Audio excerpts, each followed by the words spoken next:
Mercredi 11 juin. Les oreilles me popent encore quand je me couche à cause de la descente de Sapa d'il y a 2 jours. Baie d'Along Tour aujourd'hui. On est 11 personnes, plus les guides, plus les personnes qui travaillent sur le bateau, plus 2 enfants. Je partage la chambre avec une dame d'Australie, Heather. La première nuit, on dort sur le bateau. On se rend à une caverne hallucinante.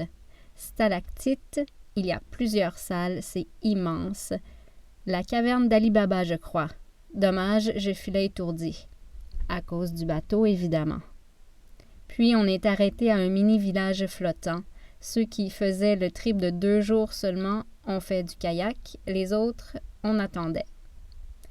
Il y avait des filets avec des poissons, crabes bleus, plus goûteux il paraît, et des bestioles étranges, avec des pattes de crabe et une carapace faisant penser à des carpes, mais blanches.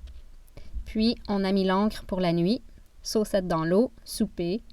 La nourriture est très bonne, pas pour rien que j'ai payé 80$ au lieu de 50$ pour un trip de bateau.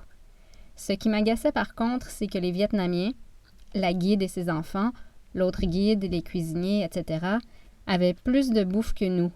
Nous, on avait langoustine ou écrevisses, calmars, moules, etc. Eux avaient du crabe en plus et d'autres légumes. En tout cas, paraît que c'était genre la famille du proprio du bateau, quelque chose comme ça. Je suis restée toute la soirée en silence sur le toit du bateau. Au premier étage, les chambres, au deuxième, le resto plus la cabine du capitaine et au troisième, la terrasse avec des chaises longues. À regarder la baie et tous les bateaux ancrés aux alentours comme nous. Très beau avec la lumière dans les bateaux, l'ombre des pics de granit de la baie, les étoiles, le silence, accompagné d'une musique plus loin sur un autre bateau, probablement un karaoké.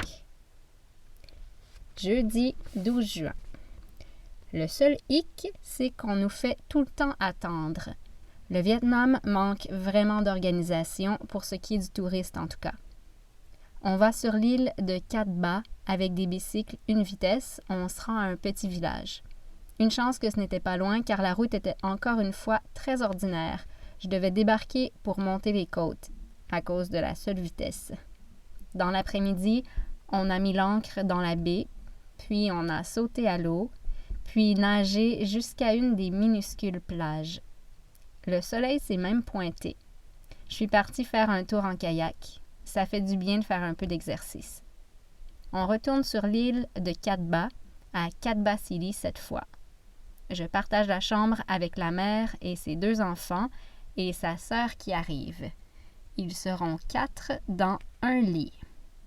Après m'être assoupie un peu à cause d'un mal de mer, je descends souper. On va au Blue Note Bar. Il y a un Vietnamien, plus tard 3, qui fait des massages dans le bar. Il avait des problèmes de dos avant, il s'est fait soigner en Chine, puis est resté pour apprendre la technique. C'était un mélange de Thaï et Chinese massage. Waouh, ça a vraiment fait du bien à mon cou.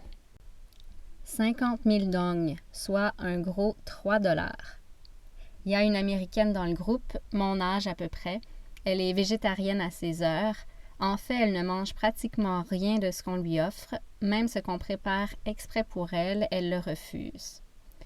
Une journée pas de riz, mais l'autre journée c'est correct. Pas de tofu non plus, parce que ça lui donne des gaz. Elle est pas méchante et ne veut pas déranger, mais en tout cas. Vendredi 13 juin. Retour à Hanoï. Après un orage éclair-tonnerre, par chance on venait de débarquer du bateau, je retourne à l'hostel. Une autre bonne crème glacée. C'est juste dommage qu'à cause de la chaleur, on doive la manger si vite. Pas trop le temps de déguster. Dernière soirée, alors je me dis que je devrais me forcer et sortir. Depuis Nha Trang, je ne suis pas vraiment sortie. Je n'ai pas croisé de bar, alors je ne fais que me promener et me perdre. Ce coin d'Hanoï est vraiment compliqué. Les rues ne sont aucunement parallèles ou perpendiculaires et elles changent de nom. Samedi 14 juin. Derniers achats. Je suis en train de ramener des souvenirs à toute la population de ma ville. Je vais faire le Père Noël en revenant. Je prends l'avion pour Ho Chi Minh. Après que le vol soit retardé de 2 heures, puis de 15 minutes, ils nous font changer de porte d'embarquement. Descente de l'avion. Je suis résolue à ne plus marcher avec tout mon surplus de poids.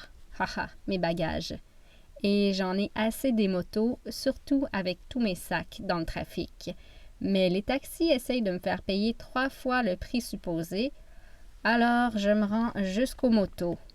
Et c'est avec une femme qu'on me fait embarquer.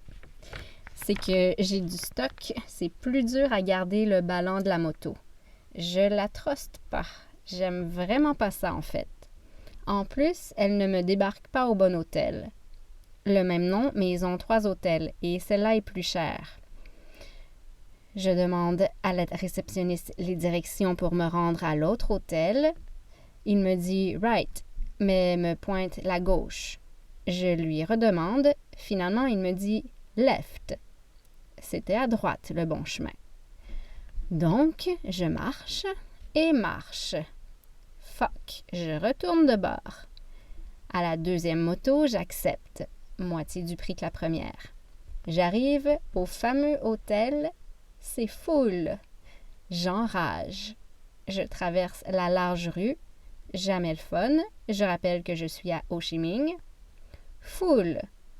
Hôtel suivant. Yeah. J'écoute même un bout de Mr. Bean en anglais.